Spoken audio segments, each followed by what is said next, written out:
Dia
yang selalu menguatkan dan memimpin kami di dalam jalan hidup kami. Kami pada akhirnya menyerahkan seluruh acara ini ke dalam tangan-Mu sampai akhir nanti, dan semoga nama-Mu selalu bisa kami muliakan sekarang dan selamanya. Dalam nama Bapa dan Putra dan Roh Kudus. Amin. Alright, well, nyanyi dengan baik. Tadi saya sampai pikir bahwa harusnya nyanyinya 2 jam aja begitu ya, harusnya ya. Saya tidak perlu, tapi karena mereka berhenti ya terpaksa saya muncul begitu saja. Bapak Ibu saudara-saudari, tadi saya sempat khawatir bahwa sisi sebelah kiri lebih banyak dari sisi sebelah kanan ya. Ternyata saya pikir kenapa sisi sebelah kanan ini kok kosong, sedangkan kiri isi penuh begitu ya. Terus saya jadi ingat penghakiman terakhir itu ya, Matius 25 ya, di mana Tuhan memisahkan antara kambing dan domba ya. Sedikitlah dombanya di sebelah kanan dan banyak kambingnya di sebelah kiri ya, begitu. Oke, suara saya kedengaran ya sampai belakang, bergaul-gaul enggak ya? Enggak. Oh, berarti telinga saya yang bermasalah bukannya ya. Saudara-saudari, saya membawa tema yang tidak lazim biasa diberikan di PD. Tapi mengapa saya agak bersikeras ya untuk memberi itu? Karena kalau kenapa saya memberi di Surabaya dan saya harus memberikan sesuatu yang selama ini saya tahu bahwa cara setan bekerja di dalam hidup kita itu tidak aneh-aneh, tidak sesuatu yang menakutkan, tetapi sesuatu yang menyenangkan. Sekarang setan itu pintar-pintar, tidak pakai yang nakut-nakutin ya kok. Kalau nakut-nakutin orang semua menjauh, tetapi kalau yang menyenangkan selalu didekati, benar nggak? Gampang kalau Anda belajar spiritualitas kekasihan, Anda akan tahu. Saya seorang Yesus, saya mau kayak masuk SD ya. Judulnya apa? Digitalisasi hidup dan dampaknya. Kalau ngomong seperti itu, itu kok sesuatu yang di luar dari PD gitu ya. Saya bilang, Yesus itu selalu aneh-aneh binajai. Makanya kalau Anda panggil seorang Yesus, makanya jadinya seperti ini judulnya ya. Anda tahu Yesus enggak? Jangan-jangan saya lagi ngomong nggak tahu. Yang belakangnya SD itu loh, ya. Itu suka jalan kayak gitu ya. Terus apa ya? Jangan sampai suka janda ya. Saya tahu berarti ngomong kayak gitu. Itu bahaya ya.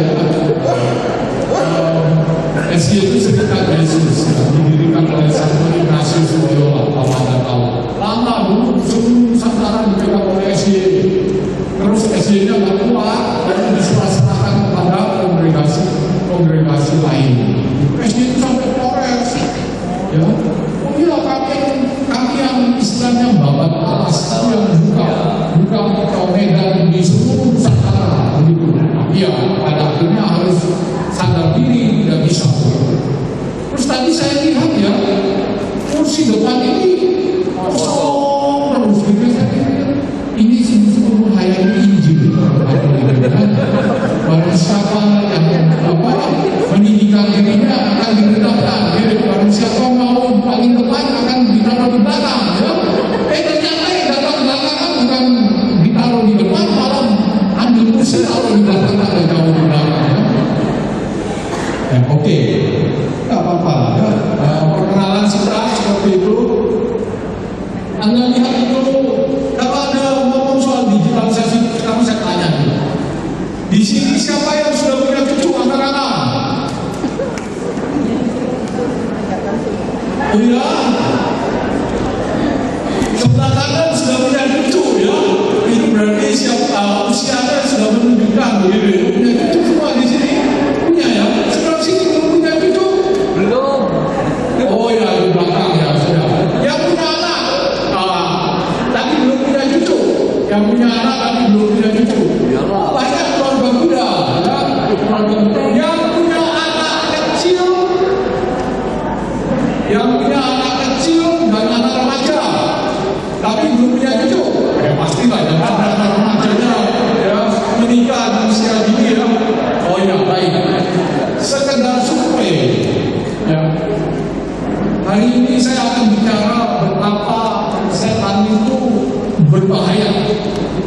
setan sekarang itu, setan dari dulu berbahaya sih, tapi setan sekarang lebih pintar lagi. Sama-sama seperti manusia, belajar dia, ya, belajar bagaimana menipu manusia. Kalau nipunya bagaimana? Nipunya itu dengan itu yang hanya kayak kamu, ya. Ini saya nggak tahu ini, saya sering kali GR gitu ya. Kalau di foto-foto gitu, saya ini foto ternyata slide-nya yang foto ya. Kasihan saya. Tapi saya hari ini agak bahagia ya, dalam arti biasanya kalau saya ngomong begini paling 10 orang, maksimal 20 orang yang hadir. Hari ini 100 lebih ya mungkin ya. Nah, itu perkiraan saya. Jadi saya agak senang begitu ya. Nah, Anda tahu nggak? Kita ngomong era digital itu Anda tahu nggak? Setan itu zaman sekarang itu wajahnya bukan orang cantik lagi, masih ada ya. Bagi bapak-bapak, setan itu masih dalam rupa warna cantik. Anda percaya nggak? Percaya. Laki-laki itu paling konsisten di antara bangsa, antara manusia itu. Laki itu paling konsisten, perempuan nggak konsisten dalam hal itu. Umur 20 cari perempuan 20 atau 18 ya, benar ya? Iya. Benar bapak-bapak. 30 cewek ya, cewek 20 cari pria umur 20 kalau bisa 30. Oke, apa ya 30. Tapi kalau sudah 30 cewek cari 30 ya 40 oke. Jadi kalau cewek sudah 40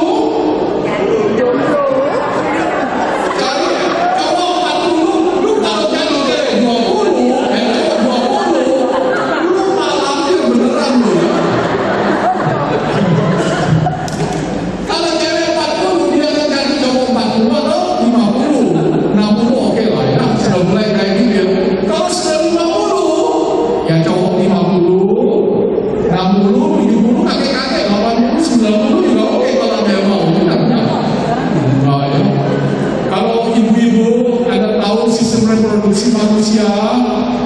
Kalau cewek itu kan 20 sedang top ya.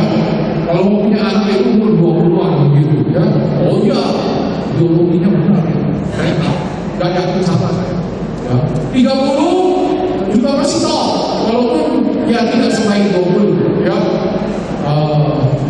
40 tapi sudah mulai mogok masal sesekali gitu ya, benar ya.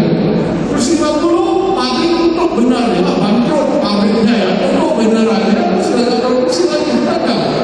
Benar. Ya, maka dalam hal ini seperti itu. Anda lihat, kalau cowok 20 jos, 30 jos, benar nggak? 40 jos juga tambah jos malah ya, asal sehat ya, benar nggak ya? 50, 60, 70, 80 kalau jos, masih jos, benar nggak Pak? Tapi nggak usah takut di sini ya Pak ya. Anda boleh tidak ya? Laki itu kalau dia sehat, seumur hidup dia subur. Kalau dia sehat, tentu testosteronnya turun ya, hormonnya membuat produksi sel laki itu akan turun seiring usia. Tetapi kalau ada sehat, Anda akan punya seksualitas yang cukup terjaga, gitu ya. Nah, karena laki itu baru benar-benar mati kalau sudah mati, ya. Bahkan kalau mati belum ditumpuk, gitu ya, belum ditumpuk, coba Anda pegang-pegang ya, pasti Anda masih hidup, gitu ya. Tapi jangan dilakukan ya, kurang baik, kurang sopan ya. Ibu bapak, laki-laki kalau 20, dia cari 20, kalau 30, dia cari 20, 40. Kalau ada 20 yang mau, dia masih cari 20 ya. 50, kalau ada yang 20 yang mau, pasti cari 20. Laki-laki 60, 70, bahkan kalau kakek-kakek asal tajir ya, melintir, tajir melintir, Anda tahu? Saya jangan gitu, saya tahu deh. Nanti habis ini saya ngomong 10 kilo, ngomong Anda dari jauh-jauh ngomongin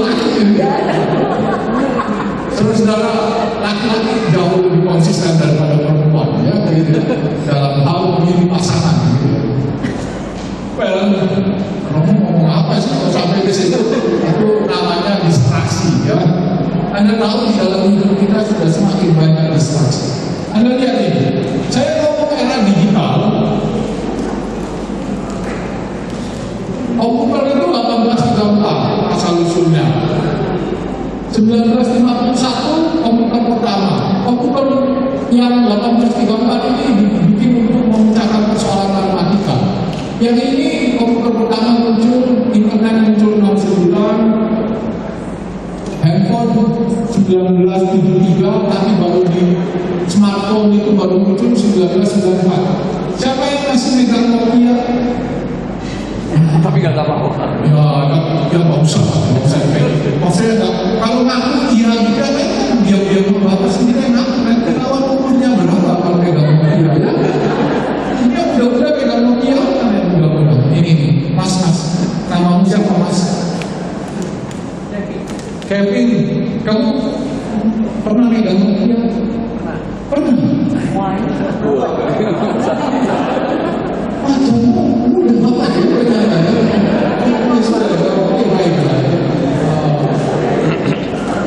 ya sudah, ini saya anggap generasi Nokia semua ya. Ada yang nggak pernah pegang Nokia? Bukan karena miskin ya, tapi mahal sih Nokia dulu. Satu jutaan apa ya? Satu jutaan. Sekarang 200 ada. Oh iya, sekarang 200 ada. Anda lihat smartphone itu berarti apa? Layar lebar itu ya. Anda lihat ya, terus mulai ketik-ketik di sudah nggak pakai keypad lagi itu ya. Ya 1, 2, 3 itu masih ada 1, 2, 3 ABC itu ya. Nah, Anda tahu kalau Anda smartphone itu 94 mulai. 94 itu ya diluncurkan oleh IBM, tapi baru tahun 2007 itu iPhone pertama diluncurkan dan tahun 2008 HP Android muncul. Ya, Anda lihat ya, yang semua perilaku nanti Anda boleh percaya boleh tidak. Semua perilaku yang kita punya sekarang ini kurang lebih terjadi dalam 15 tahun terakhir. Lalu sosial media 2000-an mulai dengan MySpace, kakak populer di sini ini Amerika nih ya. Facebook 2004, kita dulu masih kalau ada yang masih umurnya 30-an, Friendster. Oh ya, masih ada Friendster ya. Ya. Terus YouTube 2005 itu membuat apa? MTV mati, bener nggak? Dulu kita nonton tahun 90 kita nonton MTV, bener nggak? Ya, terus televisi habis itu muncul MTV mati. Ya, sekarang janganlah MTV, semua TV mau mati semua. Ya, hidup mati tak mau, ya itu. WhatsApp 2010, Twitter 2006, Instagram 2010, TikTok 2016. Ya. Oke, lanjut. Kita lihat data. Orang-orang PD nggak diajari firman Tuhan oleh orang Effendi, tetapi diajari melihat data statistik, gitu ya. Nggak apa-apa sesekali supaya tahu bahwa setan itu kerjanya nggak melawan sabda Tuhan secara langsung. Setan itu melawan sabda Tuhan itu dengan cara-cara yang jitu yang kita sendiri tidak sadari. Indonesia Februari 2025 penduduk 285 miliar juta, 285 juta, cellular mobile connection 356 juta. Siapa yang megang 2 HP? Megang ya, wajah-wajah penuh distraksi di belakang dia. Iya megang, saya megang 1 aja setengah mati kok, aku yang megang 2 tuh saya heran orang bisa. Ya. Siapa yang megang HP-nya HP Cina yang bisa sitarnya 2? Oh, sudah nggak ada, belum ada ya? Iya. Ya sekarang sudah ada. Tapi pihak sambungannya itu lebih dari 7 penduduk. Berarti apa? Banyak orang yang pegang 1 nomor. Kalau pegang 1 nomor biasanya cenderung pegang 2 HP. Hidup seperti apa ini? Ya? Apa ini?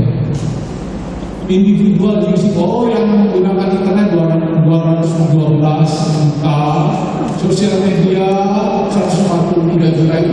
lagi, lanjut dulu. Oke, dipakai untuk sosial media, dipakai untuk internet. Anda lihat ini 97, 96 dan seterusnya. Ya, oke. Anda lihat ini radio broadcast sudah tinggal 32%. Siapa yang menggunakan radio? Kagak ada. Coba bocah-bocah itu kamu beliin gini aja nggak kali gampang. Bocah-bocah itu kamu beliin TV layar lebar itu loh, terus ditaruh di ruang keluarga yang dimakuin lah. Emangnya pernah ada yang berani? Kagak ada. Itu impian orang yang lahir abad lalu. Ya, orang yang tergila-gila pada TV layar lebar dan seterusnya itu orang pada kan anak muda sekarang segitu bang. Benar nggak? Ya, kalau orang tua begini nggak kelihatan apa yang mau dilihat, matanya sudah berani semua ini. Anda bisa lihat betapa bahwa ada pergeseran dari sesuatu yang kita anggap dulu kita inginkan akhirnya menjadi tidak kita inginkan, bahkan berpindah ke tempat lain. Aplikasi ranking download, lihat apa? TikTok, wah, Anda tahu penggunaan TikTok sudah berapa? Lebih dari 100 juta men. Ya, sudah mengalahkan Instagram. Siapa yang punya TikTok di sini? Usul kau, ya, iya, benar. Ini masih punya TikTok, makanya tidak merasa usul pada ketawa ngakak di depannya. Ini kasihan kan wajah-wajah sendiri ya, tak punya TikTok ya. Bapak Ibu kalau ada nggak punya TikTok hari ini, sorry, Anda itu ketinggalan berita. Orang anak-anak muda itu ada yang namanya FOMO. Tahu FOMO? Apa itu? Nah, ini ibu ini dia berarti nggak tahu. Saya maklum itu. Takut ketinggalan. Oh, takut ketinggalan. Fear of missing out, gitu ya. Oh, kalau temannya ngomong topik ini dia nggak ngerti, aku merasa di belakang, tidak diterima dan seterusnya. Setelah TikTok, apa yang downloadnya paling banyak? Nomor 2 ini Indonesia ya. CapCut itu apa? Video. Punyanya siapa? Ya punyanya TikTok. Bapak Ibu, jadi itu semuanya punya TikTok. Jadi TikTok itu sudah merajai kita sekarang. Anda bilang apa? Dulu zamannya Jokowi kita pernah dibilang apa? Isu apa? Antek asing gitu ya. Antek asing, antek Cina gitu ya. Suka nggak suka nih?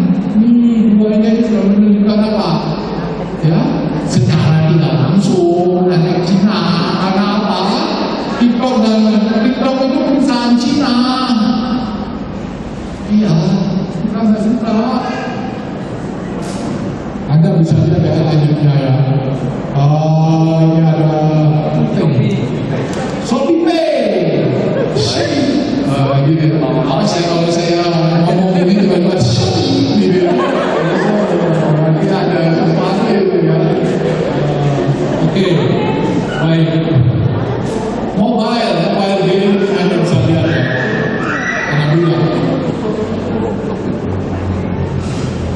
Apa yang paling favorit di Indonesia? WhatsApp, TikTok, Instagram, Facebook, X, dan seterusnya. Ya, yang saya lihat tidak ada orang yang tidak main, hampir tidak ada orang yang tidak main WhatsApp ya. Kita lihat ya. Ini favoritnya itu berapa? Ada 20%. Social media apps yang paling banyak average time yang rata-rata dipakai TikTok. Sudah bocah-bocah sekarang tuh mainnya TikTok, ibu-ibu ada bapak juga ya. Jadi kalau lihat anak cucu Anda mainnya TikTok sekarang, Anda masih main Instagram. Instagram itu untuk orang yang pada dulu kala seperti dulu. Saya pindah Facebook, anak-anak muda sudah pindah ke Instagram. Sekarang saya pindah Instagram, mereka sudah pindah TikTok. Ya tuh repot nih.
ya. Kalau Ustaz Syukur ketawanya lebih kencang terus mulai main.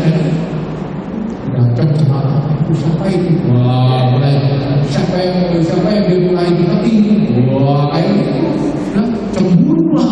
Padahal itu datang dari apa? Ketidakdekatan kalian berdua dan kalian selalu bahwa orang itu ya kalau tidur itu pandang-pandangan lihat ya kan? Ya dulu wajahmu seperti bulan purnama, sekarang kok kayak gerhana bulan. Nah itu memang ada yang cantik, makin cantik, makin tua. Gak ada. Sorry man, tidak ada yang makin cantik. Ibu-ibu, Anda boleh minum vitamin C dosis tinggi, ya, vitamin E dosis tinggi, ya, sampai keracunan, ya. Minum supaya apa? Kulit kenyal dan glowing, ya. Terus terakhir riset terakhir ibu-ibu supaya jadi tahu. Minta bapak-bapak beli, jangan oplas kemahalan. Anda tahu supaya wajah glowing? B3. Oh, Anda nggak boleh lupa B3. Carilah vitamin B3 ya, diminum secukupnya, jangan sampai overdosis ya. Tapi dengan 3 vitamin ini, C, E, dan B3, Anda tetap terus semua pada akhirnya ya. Itu berita buruknya. Berita buruknya adalah Anda itu kita semua makin kerut ya. Ya, nggak ada.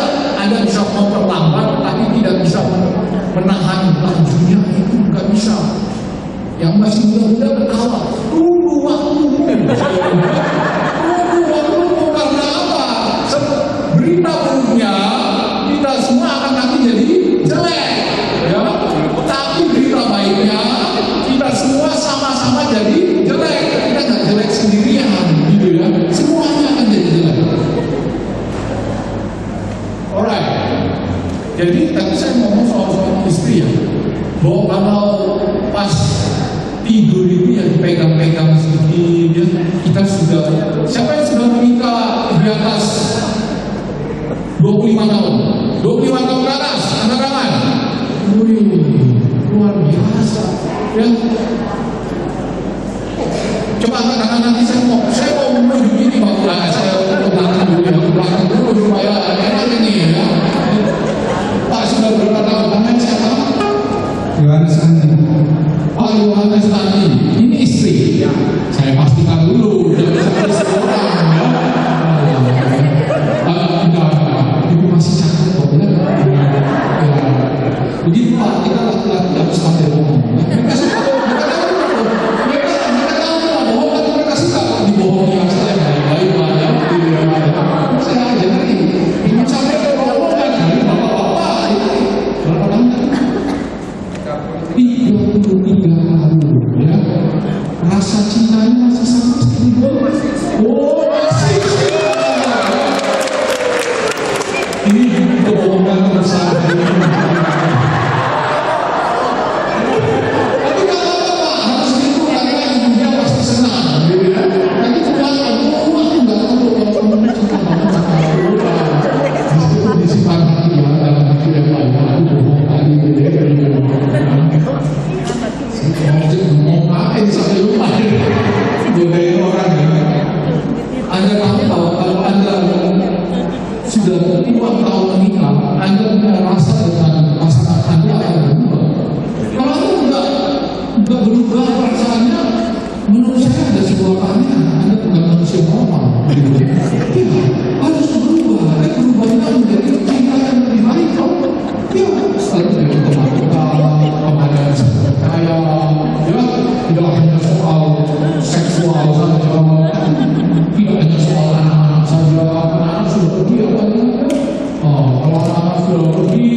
Saya kasih statistik saja, pusat dalamnya di mana? Nggak ada. Ya. Nggak ada statistik. Ya, pelajaran statistik hari ini ya. Alright, remaja Amerika dan sosial media. 48% remaja mengatakan sosial media melukai orang-orang di umur mereka. Ya, sampai 32% di tahun 2022. Terus mereka sudah mulai merasa menghabiskan waktu terlalu banyak di sosial media. Lalu, tapi mereka juga tahu ini ada aspek positifnya. Teens are more likely to say social media sites help them help their sleep, productivity, and mental health, but see a more positive impact on their friendships. Artinya apa? Aku kontrol ke orang penting. Remaja-remaja itu merasa bahwa sosial media itu di Amerika ya, ini tahun 2022, melukai, menyakiti mereka daripada membantu tidur mereka, produktivitas mereka, dan mental health-nya mereka. Tapi mereka punya banyak teman. Itu ceritanya. Apakah itu benar? Kita lihat lagi. Percentage of American age 12-17 who had at least one major depressive episode in the past year. Girls mulai dari sekitar 12%, 2000 berapa? 5, 2010 masih standar. Begitu 2011, bum. Boys stabil, agak naik sedikit, tapi tidak melonjak. Itu kalau 25% girls, Anda kalau punya 100 anak cewek, itu berarti remaja. Kira-kira berapa persen yang punya pengalaman depresi? 25. Gila. Kamu kalau punya anak 4 aja lah. Ya, perempuan semua, remaja. Ada bisa kalau berdasarkan statistik ini Amerika ya, bisa dibilang di Indonesia, tapi ada statistik di Indonesia. Ya. Kalau Anda punya 4 anak perempuan di rumah Anda percaya 1 kemungkinan sudah pernah punya pengalaman depresi. Ngeri nggak? Ngeri. Kalau depresi, terus ngapain? Bunuh sendiri, bisa bunuh diri. Bisa bunuh diri. Emangnya nggak melawan sabda Tuhan? Tapi salahnya siapa? Nah, kita cari tahu salahnya siapa. Mulai 2011. Kenapa mulai dari 2011?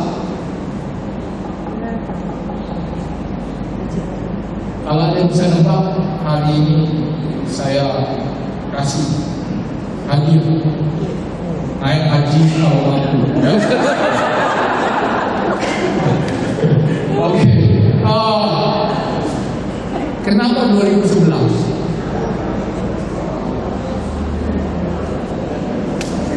Cellphone mulai tahun 94 mulai jalan, 2007 mulai muncul. Smartphone. Lalu sosial media tahun 2000 awal mulai muncul. Terus kalau ngomong ini berarti anak umur 12 berarti anak generasi Z. Tahu generasi Z tahun berapa? 1996 sampai 2010 itu generasi Z. Ketika statistiknya 2011 mereka sudah mulai remaja. Lengkap beriringan dengan datangnya smartphone, lengkap beriringan dengan sosial media. Oh, beneran kan? Lihat apa dulu?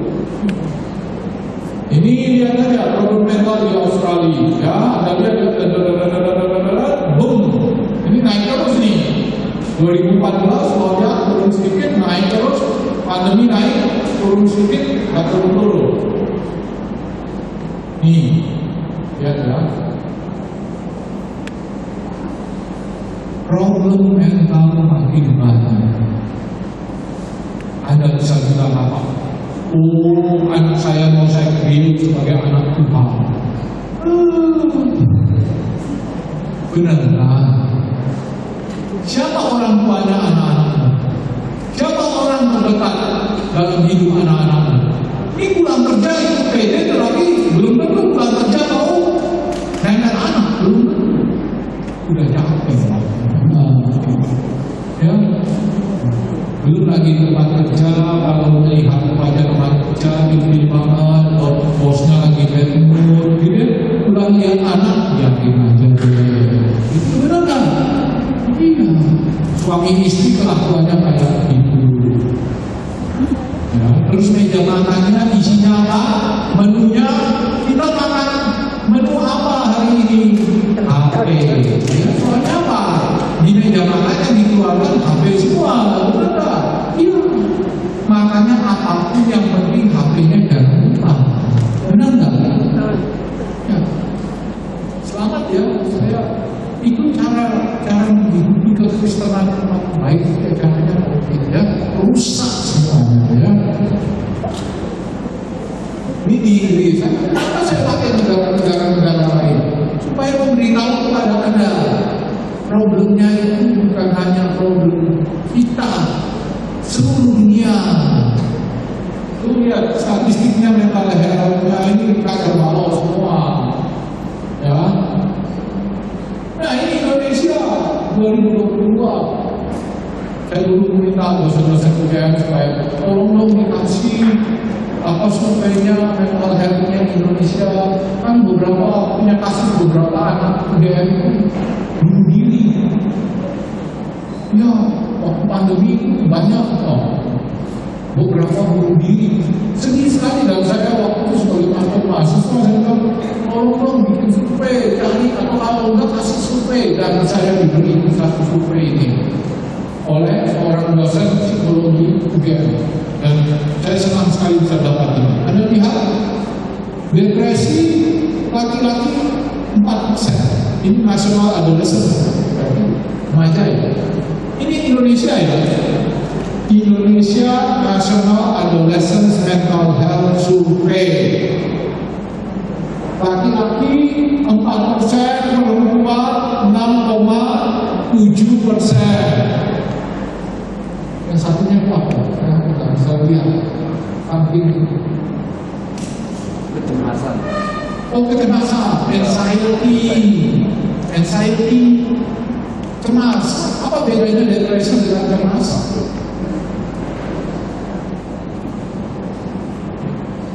Kalau Anda, saya ajak ke Holy Ghost, ya, saya ajak ke Holy Ghost. Kalau ada bisa menjawab, ya. Anda nggak tahu, Anda harus tahu. Kalau cemas, oh iya. Ini yang kita model seperti ini, anggap seperti mata, ya, yang selalu sibuk melayani Tuhan Yesus, gitu ya. Minum dulu, sambil mikir apa bedanya depresi dan cemas.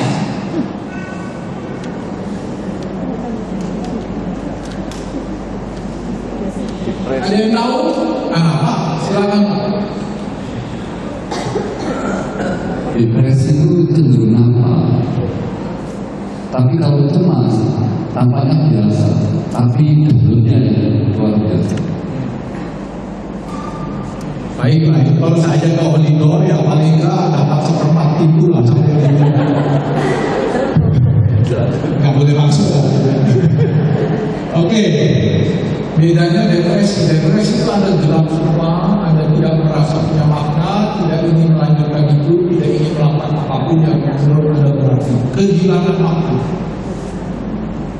Anxiety atau kecemasan itu adalah sebuah gejala mental di mana orang mencemaskan sesuatu yang berada di masa depan, tetapi tidak tahu akar sebenarnya kecemasan apa. Jadi kayak cemas tapi tidak jelas gitu. Nanti aku diterkam oleh anjing sebelah, ada katanya pengalaman diterkam anjing. Macam-macamnya kayak gitu. Kalau anak Anda punya kecemasan tanpa ada alasan yang jelas, ya, selama 10 sampai 14 hari dan tidak hilang-hilang dengan topik kecemasan yang sama, Anda perlu mulai pikir bahwa Anda perlu bawa anak Anda ke psikolog, karena itu mental problem. Ya, ingat definisinya kecemasan, anxiety. Anak Anda mengkhawatirkan sesuatu yang ada di masa depan yang dia sendiri tidak tahu akan masalah. Kalau depresi sudah jelas ya. Nah, berapa sih? Laki segini 25, perempuan 28 ya kalau saya tidak salah. Jadi lihat, depresi dan kecemasan itu di perempuan lebih banyak. Ya. Oke. Ini masalah perilaku, ini Stres. pasca trauma, ini kecil, masih signifikan. Mari kita lihat yang ini. Masalah pemusatan perhatian. Cowok 12%. Kalau Anda punya 10 anak, 1 anak, 100 anak, 12 anak punya problem dengan pemusatan perhatian. Anda tahu apa artinya? Tidak bisa konsentrasi. Kalau Anda kirim anak Anda pergi sekolah, Anda bayar mahal-mahal, sampai di sekolah kalau gurunya hanya ngomong soal matematika sederhana, 1 tambah 1, 1 tambah 2, gitu ya. Anda bisa bayangkan ya. Terus ngomongnya 1 jam, kalau dia nggak fokus bagaimana? Anda uang bagaimana? Kirim dia ke sekolah, benar nggak? Jadi jangan dipikir bahwa kalau Anda kirim anak sekolah, Anda selesai dengan urusan terhadap anak Anda. Enggak loh. Enggak tahu. Mengapa itu penting? Nanti saya beritahu. Terjadinya banyak di laki, bukan perempuan. Pernah lihat reelsnya Instagram berapa menit? Paling 1 menit itu sudah lama, ya. 40 detik, 30 detik itu ya. Ada tahu TikTok 15 detik. 15 detik anak pindah lagi konten lain, pindah lagi konten lain. Orang muda itu yang sedang dikonstruksi habis-habisan dalam masa kecilnya dibikin apa?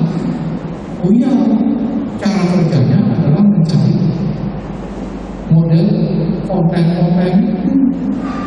Jadi kalau Romo Effendi ngomong 40 menit sejauh ini, anak sudah begini. Ini ngomong yang ada ketawa-ketawa, ada hina-hina sedikit, gitu ya, seru-seru sedikit. Ada bayangkan kalau gurunya dari matematika. Nah, terus anak-anak mau pintar atau bodoh? Cucu lah. Cucu anak mau dipintarin atau mau dibodohin? Jangankan ngomong soal TikTok, nonton gurunya ngajar dia memperhatikan ya. Lalu saya itu pernah nonton film kartun dengan 2 anak kecil di bioskop. 10 menit aku mau keluar. 10 menit aku mau keluar. Terus kalian bilang kapan filmnya selesai? Saya bilang, lah ya harusnya yang ngomong gitu kan saya keluar ini nomor 2 kartun baru bocah-bocah yang tidak keluar, bocah-bocahnya terus. Ada apa itu? Bosen. Nggak bisa konsen, sudah bikin yang lain. Iya.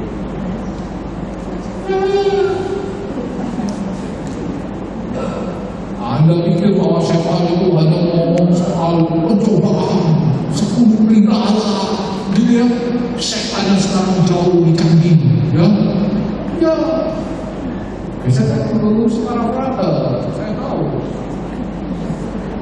apa?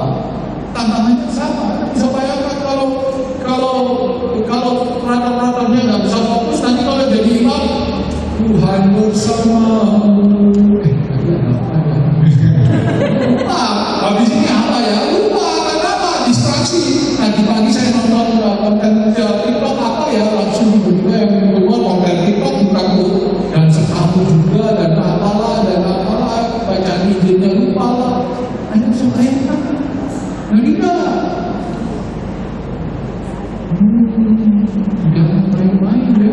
Kalau Anda punya anak, kalau Anda sudah mulai mendeteksi anak Anda seperti itu, apalagi dalam umur 0 sampai 6 tahun, lalu juga adolescent, Anda lihat sudah mulai punya perilaku yang aneh-aneh dan ajaib, paling gampang.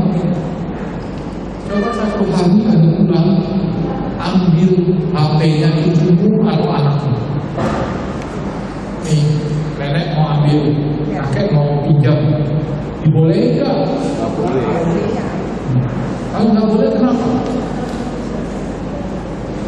Kenapa? Ya. Kenapa nggak boleh?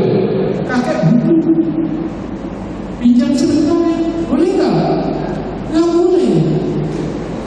Terus kamu mau ngajarin dia, kamu harus mencintai Tuhan dengan segenap hati, dengan segenap kekuatan, dengan segenap akal beribu. Macam-macam di SDS lainnya, gitu ya? Iya, kamu kosong dong. Kamu kosong. Ajarin mencintai Tuhan, nggak mau lepas sampai aja kalau bisa. Bener nggak? Siapa yang ngajarin anak jadi kayak gitu? Ya kakek neneknya, bapak ibunya itu, ya.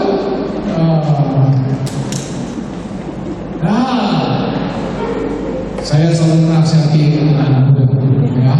Kalau kamu lihat cewek cantik di Instagram atau di TikTok, ya, sebelum dirayu, tolong berusaha untuk ya, secara real. Kenapa? Lihatlah ini ya, ibu saya ini ya paling pede kalau di foto dengan Samsung. Ya, pede. Saya merasa bahwa Tuhan, terima kasih Tuhan. Aku merasa makin hari makin cakep kalau di foto dengan Samsung. Kalau di foto dengan Apple itu agak kurang pede saja. Apple itu selalu menunjukkan kebenaran. Kita sedang ditipu-tipu. Ya, kita sedang ditipu-tipu. Ya. Tapi ini ada lihat ya, ini dalam buku yang namanya, saya ada yang riset, makanya saya berani ngomong kepada Anda. Real. Ya cakep, tetapi ya Anda boleh lihat ini realnya gini, di Twitter, di Samsung, ngomong di HP Cina aja lah, di HP Cina kayak gini, terus ditempel-tempel lagi, gitu ya, pakai app, gitu ya, terus sampai jadi kayak gini. Dari sini ke sini tuh kira-kira perbedaannya jauh nggak? Anda lihat, apanya yang dipoles? Alis mata, ininya, ya, eyeshadow, ya kulitnya pasti, kulitnya lihat nih, kulitnya. Apa lagi?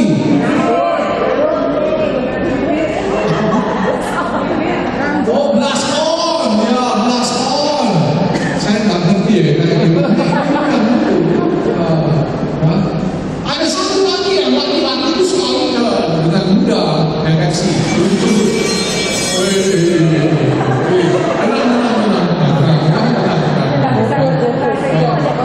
Ini apa problem pemusatan perhatian ya, seperti itu.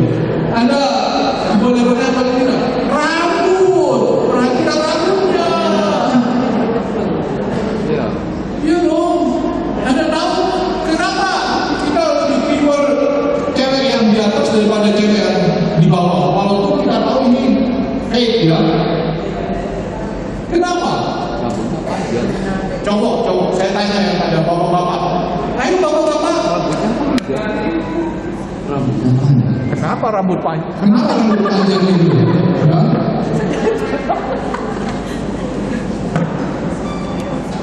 Oh iya, baik itu benar.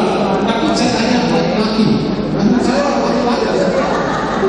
Ayo bapak-bapak, mas-mas, ada yang mau berpendapat mengapa yang atas lebih cakep daripada yang bawah? Walaupun yang bawah yang lebih. Anda tahu kenapa ibu-ibu itu selalu mau gini? Kita itu kalau kulit itu kan penanda kemudahan. Kalau kemudahan itu berarti kesuburan. Laki-laki itu kalau lihat rambutnya perempuan tebal, hitam, muda, ada subur. Kulit kenyal, glowing, subur. Anda nggak bisa ngecek orang satu persatu, tapi dari jarak jauh Anda tahu. Iya. Tidak menyinggung apapun, kita semua akan mengalami nasib yang seperti ini, gitu ya. Ya, sama. Cuma saya tahu dari perspektif lelaki ya. Jadi jangan insecure ya, ibu ya. Nggak apa-apa. Memang itu berita buruk bahwa kita semua makin jelek, tapi kita akan berita baiknya kita jelek bersama-sama, ya. Ini nggak apa-apa ya. Nggak ada masalah kalau gitu ya. Iya dong. Alis mata yang tebal, ya, terus pipi yang merah-merahan. Anda tahu merah itu warna subur. Mohon maaf. Jadi kalau pipinya dikasih merah-merah, giginya merah-merah, menarik nggak bagi lelaki? Oh, menarik banget. Ya, kita kan tahu gitu ya. Ya. Tapi ya kalau sudah umur di atas 60 ya sudah lah ini ya usaha dulu ya usaha ya usaha biar gitu ya lakukan juga makin lama makin nggak jelas gitu lo wajahnya enggak ya usaha apa ya Anda tahu salah satu tanda kemudahan atau kecantikan itu apa? Kegantengan, simetri. Kalau wajah Anda simetri, ya Anda akan apa? Lebih mudah menarik bagi lawan jenis. Benar, Anda nggak tahu ya. Benar. Maka kalau Anda berkeriput, mana ada keriput simetris ini sama dengan ini? Nggak ada keriput yang simetris. Coba Anda cek di wajah Anda yang sudah berkeriput. Nggak ada keriput yang simetris. Ya, pipi bisa satu turun satu naik. Ya, kalau pipi satu turun satu naik itu karena waktu dulunya sering ditampar dari sini.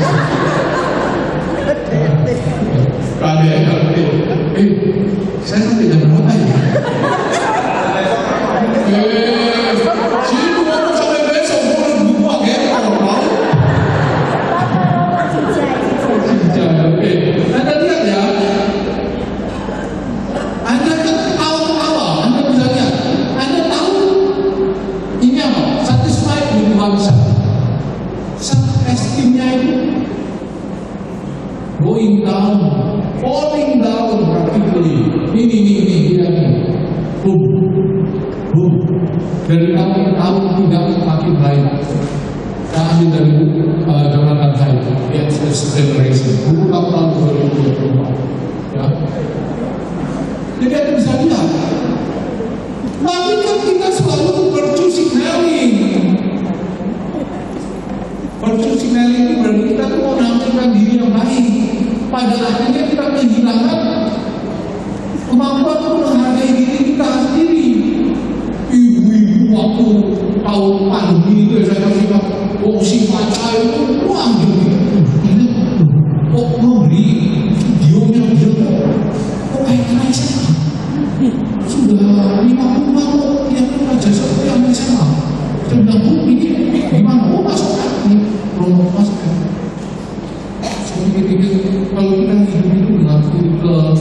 aplikasi yang membuat wajah kita itu selalu dipermak secara virtual. Terus bangun pagi nggak pakai make up, gitu ya, terus kemudian ditanya, ternyata mampir, ternyata diri itu tidak secakap yang ada di Instagram rupanya. Benar nggak merasa aku sedih banget, ada satu keriput lagi muncul, benar nggak? Iya sedih. Lalu sepanjang hari bete, suami kadang-kadang nggak tahu kenapa kok dia diam sepanjang hari, padahal keriput satu muncul, gitu. Ya, itulah. Ya.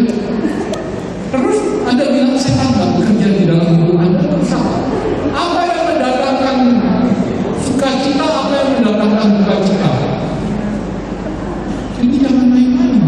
Anda pikir bahwa setan itu soal kejahatannya dilakukan manusia lain, ya soal kerasukan kayak gitu. Setan yang canggih, jauh lebih canggih. Masuk melalui apa? Yang Anda hidupi tiap hari, yang Anda senangi tiap hari, dan tanpa sadar membuat Anda apa? Kecewa, sedih, tidak puas diri, nanti belum apa-apa cemburu lah. Itu cara setan bekerja dalam hidup Anda. Ya, Anda boleh percaya, boleh tidak. Ya. Bilangnya yang sosial, have a few close friends. Boom. Ini saya ngomong teenager ya, ngomong apa? Tapi ini bukan berarti kita anak-anak enggak kenal. Anda pernah lihat anak Anda itu di dalam kamar seharian enggak keluar-keluar? Iya. Anda pikir dia ngapain aja di dalam? Anda kan nggak tahu. Gitu katanya. Saya, yang penting anak saya ke gereja. Nggak cukup.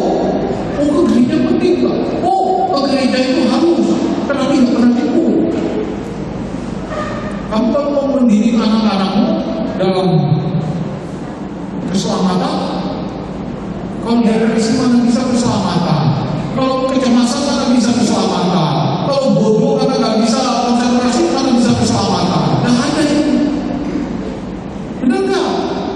Jadi jangan cepat-cepat masuk keselamatan di dalam dunia sehari-hari. Apa yang terjadi? Kamu tidak membawa keselamatan dalam hidup anak-anakmu dan cucu-cucumu. Bahkan dalam hidupmu sendiri, suami dan istri bisa asing. Karena apa? Kakean main HP. Ayo, coba. Nggak boleh begitu juga. Saya tahu ya. Memang suami itu memang selalu salah, ya, begitu ya.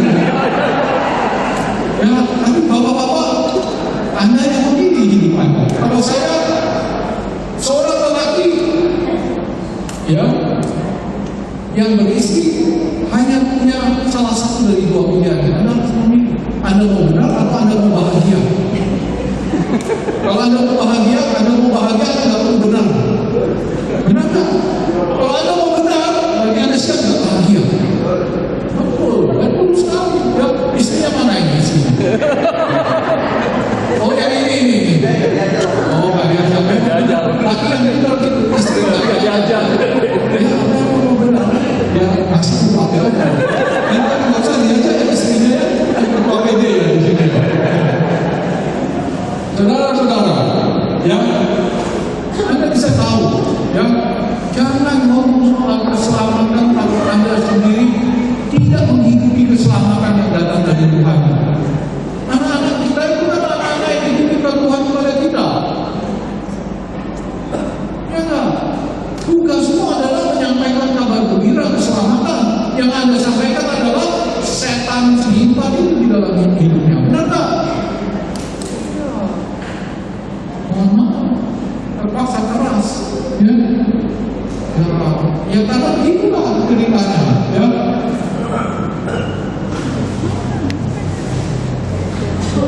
Loneliness, nih, girls, atas, sudah lebih dari 20%. Kalau lonely terus mau ngapain?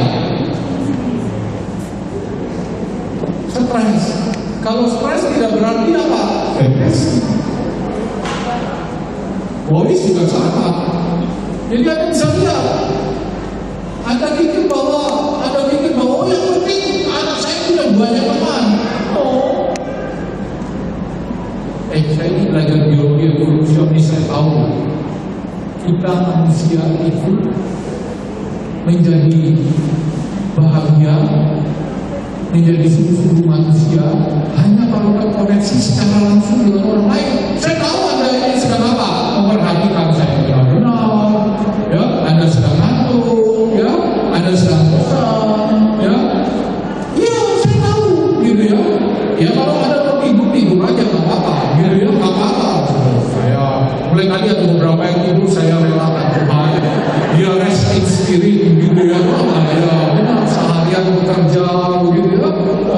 Paling tidak WL tadi bagus nyanyinya, dapat sesuatu sudah disyukuri ya loh. Nggak perlu dengerin suara saya kayak gitu, nggak apa-apa. Dan juga biasanya kalau orang tidur kayak gitu saya biarin, kenapa? 15 menit kalau saya teriak-teriak nanti dia bangun, dia sudah segar lagi Tuhan ya. Power nap itu namanya ya. 15 menit nanti dia akan ikuti sesi seperti itu. Nah, kita semua butuh ketemu dengan manusia lain dan terkoneksi secara langsung. Lalu ada apa? Ada perjumpaan langsung seperti ini. Anda tahu berapa stresnya kita semua ketika pandemi? Anda bisa rasakan itu. Itu salah satu tanda betapa bahwa kita membutuhkan orang lain. Kita nggak tahan hidup sendirian. Tetapi yang terjadi di dalam hidup anak-anak kita, di generasi yang lebih muda, adalah mereka hidup sendiri tanpa sadar bahwa mereka sendirian dan tiba-tiba mereka stres. Jadi jangan ngomong soal sabda Allah kalau Anda sendiri tidak pernah menjadikan perintah Tuhan untuk mencintai Allah dan mencintai manusia yang ada. Mencintai Allah itu ya jelas ya, tiap hari bangun pagi itu ya perintah pertama apa? Kasihlah Tuhan Allahmu dengan segenap hatimu dengan segala. Bangun pertama itu ya Bapa kami yang ada di surga. Itu. Setelah itu perintah kedua apa?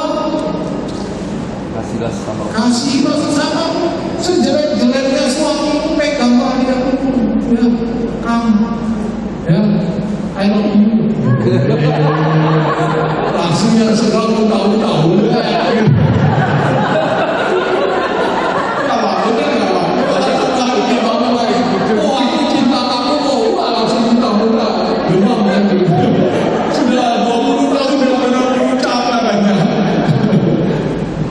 Oke, tapi ini yang harus dilakukan hal-hal kecil. Ya, nanti saya kasih solusinya ya. Ya, analisa dan refleksi. Karena faktor membuka mata dan refleksi memicu aksi.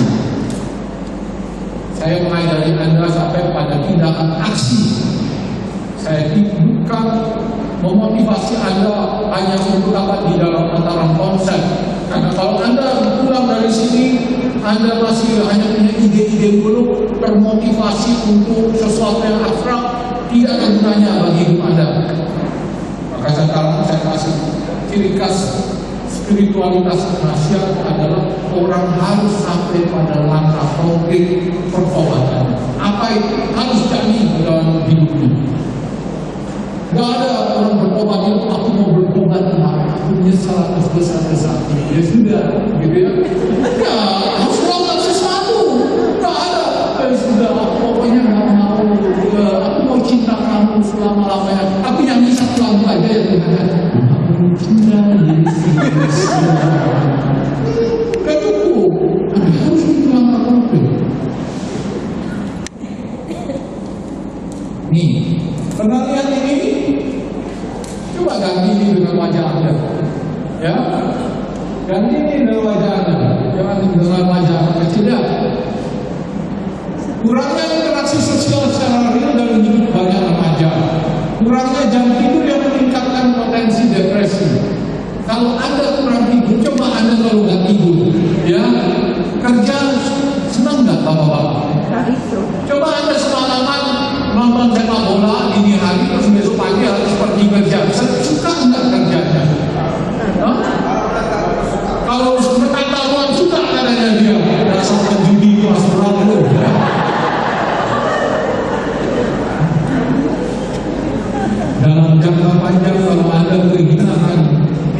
panjang malam hari, Anda akan mudah terkena depresi dan rontoknya fisik Anda. Wah, itu penelitiannya sudah jelas. Ada bukan begitu jelas why we sleep, kenapa kita tidur. Tidur itu adalah sesuatu yang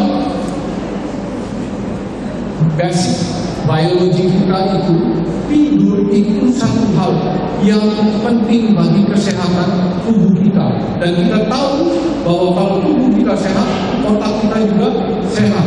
Kalau otak kita sehat, pikiran kita juga cenderung sehat. Seperti itu. Jadi Anda jangan main-main dengan tidur Anda. Minimal 6 jam continuous. Ada sekali tidur siang. Tidur siang hanya mengembalikan tenaga, tidak mengembalikan proses yang terputus selama tidur. Di dalam tidur Anda itu semuanya detox, regenerasi. Maka kalau mau wajah muda, ibu-ibu, ya tidurlah yang panjang 8 jam sehari. Continuous, ya. Anda akan awet muda tanpa perlu obat-obatan mahal. Ya. Ya, tapi juga olahraga. Hanya tidak makan makanan bergizi yang seimbang, olahraga, dan tidur yang cukup 6-8 jam sehari continuous, nggak boleh putus. Anda lihat kalau sudah semakin tua, Anda semakin sering bangun malam hari. Kenapa? Tubuh Anda nggak perlu regenerasi lagi. Kalau Anda masih bisa tidur panjang, tubuh Anda itu Anda kata, oh nggak semua regenerasi terus, karena ada proses-proses yang terjadi ketika Anda tidur. Tapi begitu Anda bangun, prosesnya terus, Anda harus mulai dari awal lagi. Dan kalau Anda nggak pernah mencapai tidur tertentu, nggak pernah terjadi proses regenerasi itu. Nah, saya agak jadi sleeping beauty itu benar. Iya. Tidurlah yang panjang supaya apa? Umur Anda panjang dan kulit Anda tetap kenyal, gitu ya. Retinol itu baik karena itu kurang menolong, ya. Saya tahu retinol. Habis ini setelah retinol, ya retinol kan alam begini. Benar nggak? Ya. Saya pakai lotion seadanya supaya wajah saya nggak gatal. Kolagen, ini temannya ibu-ibu ya, benar ya. Kolagen, maka industri kecantikan itu laku keras. Kenapa? Sepanjang masih ada makhluk yang bernama perempuan, industri kecantikan laku keras, gitu ya. Kata supaya pasti penanda, salah satu penanda kita itu muda atau tua, subur atau tidak itu kan dari kulit kita. Selain dari rambut ya, macam-macam saja. Ada dia kurang mampu untuk fokus karena penggunaan sosmed membuat alihkan dan distraksi lebih dari satu hal. Anda siapa yang pernah pergi ke Las Vegas?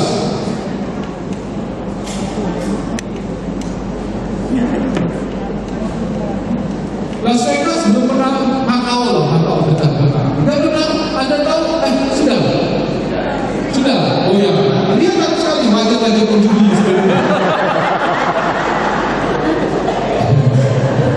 Pernah main Rolex? Nggak pernah. Kalau gaplek kita agak gaplek gitu. Tapi Rolex ini yang gitu loh, yang ada Mas Anto itu. Kalau dia jadi 7 dapat jackpot, poinnya dapat 100-200 poin kan lumayan ya loh. Nah ini slot kayak gitu ya. Itu ya. Anda bisa tahu. Itu kan Anda membuat apa? Kenapa itu bisa adiktif? Orang itu bisa kehabisan uang hanya karena main judi, benar nggak? Kenapa orang bisa kehabisan uang karena main judi? Karena dia mengantisipasi kesenangan atas kemenangan yang terjadi di masa depan. Itu membuat dia senang. Kita semua kalau mengantisipasi sesuatu yang menyenangkan, bukankah langsung energetik ya, benar ya? Aku ingin dapat undian, gitu. Menunggu dengan wah semoga, gitu, mudah-mudahan semoga dapat, umpamanya.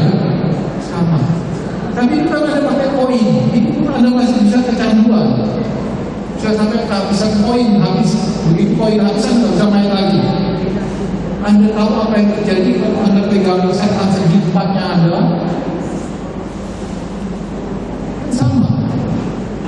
Scroll up, scroll down, cari tahu konten yang menarik ini. Benar nggak? Anda mengantisipasi kesenangan yang datang dari konten itu secara instan. Itu yang disebut sebagai instant gratification, pemberian hadiah secara instan, secara langsung tanpa perlu bekerja keras. Anak kita dididik seperti ini. Dan kalau ada adiksi, itu karena otak kita memang bekerja berdasarkan itu, mengantisipasi kesenangan yang datang di masa depan. Semakin muda, semakin sudah mudah teradiksi.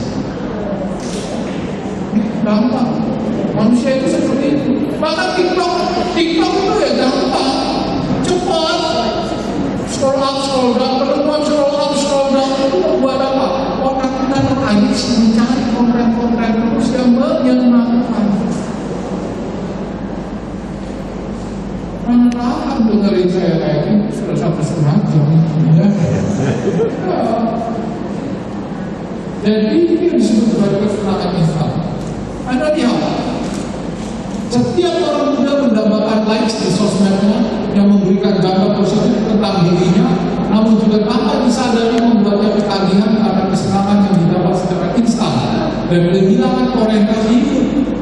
Anda tahu kalau Anda ngomong soal alkoholis, pemabuk juga kehilangan apa? Orientasi hidupnya, Pak.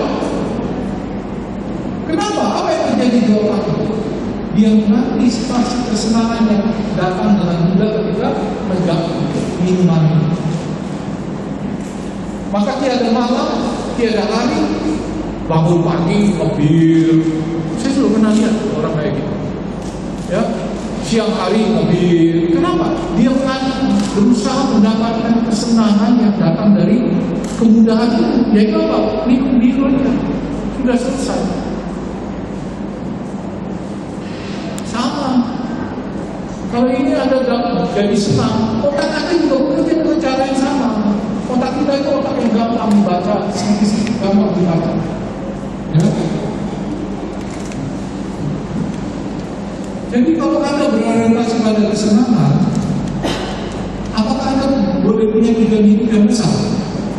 Kita tahu sekarang umpamanya Gen Z itu adalah generasi yang cepat sekali patah. Anda tahu datang dari mana? Karena instant gratification, semuanya didapat dengan mudah, termasuk kesenangan yang mudah-mudah itu dilayani. Jadi usaha mencari, berjuang sampai berkeringat, sampai berdarah-darah itu tidak ada dalam kamus mereka.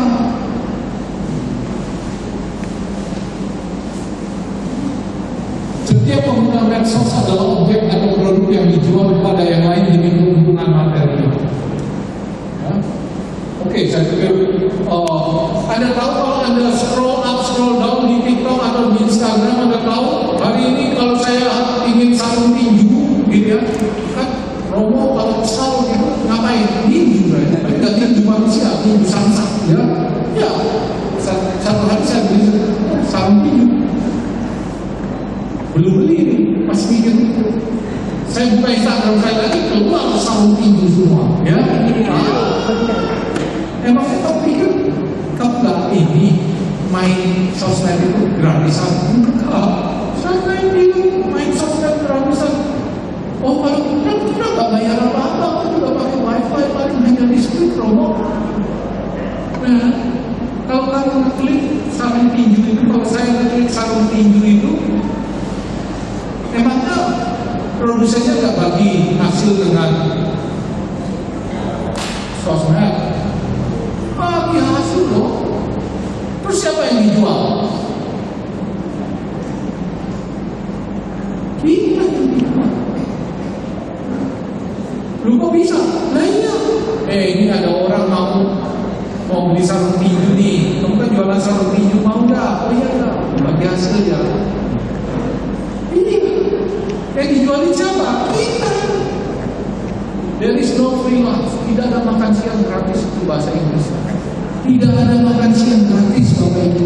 Semuanya harus dibayar, termasuk kita terpaksa membayar data diri kita. Saya yakin kalau tiba-tiba tukar HP gitu ya, pasangan dengan pasangan suami istri pasangan, terus masuk ke tempat browsingnya, berani nggak lihat apa itu yang ada di dalam browsingannya? Mungkin istrimu nggak seperti Instagram. Apa yang kamu browsing belum tentu istrimu tahu, apa yang istrimu browsing belum tentu kamu tahu.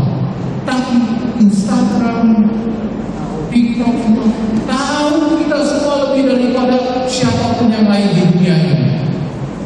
Termasuk orang yang paling dekat dengan kita. Kenapa? Anda dimata-matai, kita semua dimata-matai. Nah, betul. Langkah konkret supaya pulang, gitu ya. Apa yang adalah sarana biarlah tetap menjadi sarana.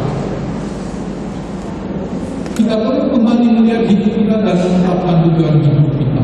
Ya. Kita perlu membuat tujuan hidup. Tujuan hidup kita adalah menghormati, mengabdi Tuhan dan dengan demikian menyelamatkan jiwaku. Setelah jiwaku selamat, aku akan berjuang untuk menyelamatkan jiwa-jiwa lain. Ini tujuan hidup kita. Sederhana loh, lakukan itu. Pertama-tama apa?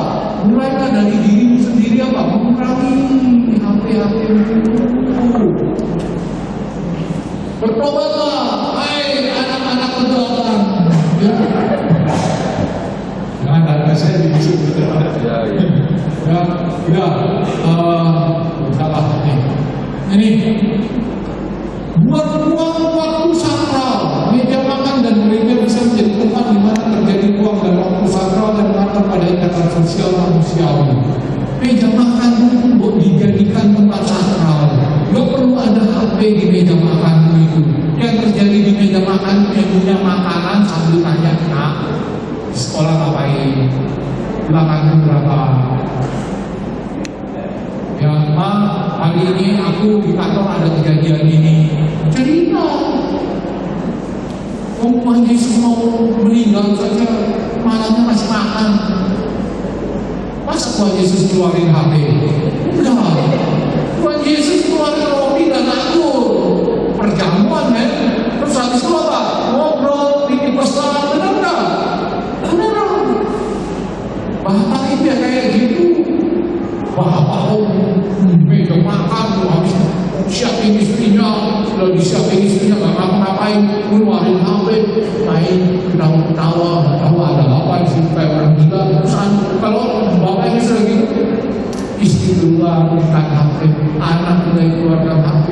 Memang menjadi apa keluarga? Coba terjadi gak di keluarga kalian? Jangan ada yang cekin satu-satu. Transcendensi diri, berdoa dan meditasi adalah jalan menikmati fokus seseorang. Menikmati alam serta menolong sesama yang membutuhkan merupakan jalan efektif untuk mencapai transcendensi diri di tengah dunia yang terus menawarkan individualisme apa-apa. Orang harus diajak keluar dari dirinya karena apa? HP itu membuat orang itu selalu apa? Soal mencari yang memuaskan, menyenangkan dirinya terus. Anda nggak percaya? Apa ada? Ya, Anda memang berapa? Pasti cari kesenangan. Tidak. Terus hidup Anda mau dikontrol oleh kesenangan? Sorry, hidup kita itu kita terlahir untuk hal-hal yang besar. Ya, admiran usum itu bahasa.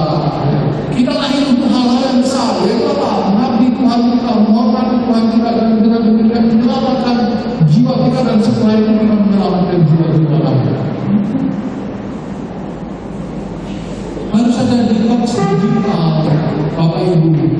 Jadi Anda semua harus umpamanya tidak ada aktivitas sampai dari jam 9 sampai jam 6 pagi. Detox. Anda pikir hanya tubuh Anda yang perlu detox supaya racun-racun keluar semua, romo, supaya kulit saya mulus, wajah saya berkilau. Well, pikiran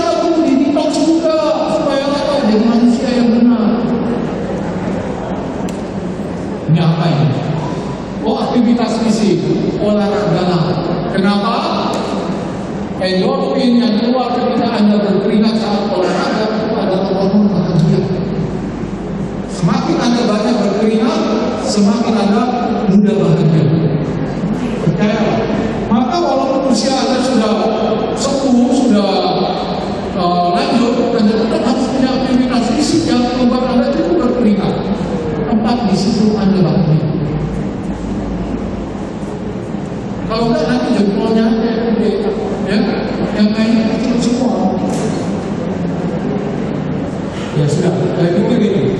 Tadi pertanyaannya, kalau begitu, boleh nggak kita jadikan sosial media dan HP kita itu tempat kita masuk? Boleh. Tapi ini saya bilang sarana tetap sarana.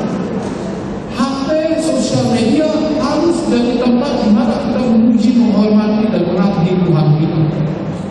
Kalau kita tidak bisa sampai pada titik itu, stop main HP. Dan harus mengembalikan HP seperti bahwa dia adalah sarana dan bukan tujuan. Dan dengan demikian kita jadi larang. Maka judulnya apa tadi? Digitalisasi hidup dan dampaknya. Lalu bukan lanjut.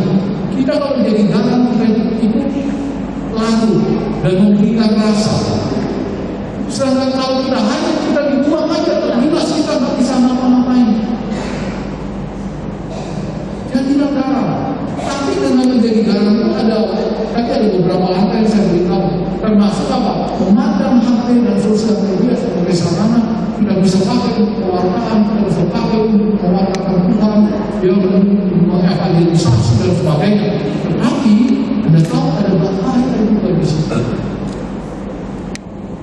Ya sudah, terima kasih kalau begitu sudah mendengarkan saya 1 jam lebih, sudah capek ya. Ya saya tahu ada beberapa yang sudah teler-teler begini. Saya berarti beban itu berat sampai sini malam hari gitu ya. Dikuliahin sama FND lagi gitu ya. Kasihan sekali ya. Syukur gak ada yang ngorok sejauh ini ya. Terima kasih ya sudah mendengarkan saya dengan baik. Ada pertanyaan? Tidak ada? Ulang praktekkan apa yang saya katakan. Kalau tidak, kalau ada praktekkan apa yang saya katakan, berkat Tuhan ada padamu. Kalau tidak dipraktekkan, saya nggak tahu. Begitu, terima kasih. Saya kembalikan kepada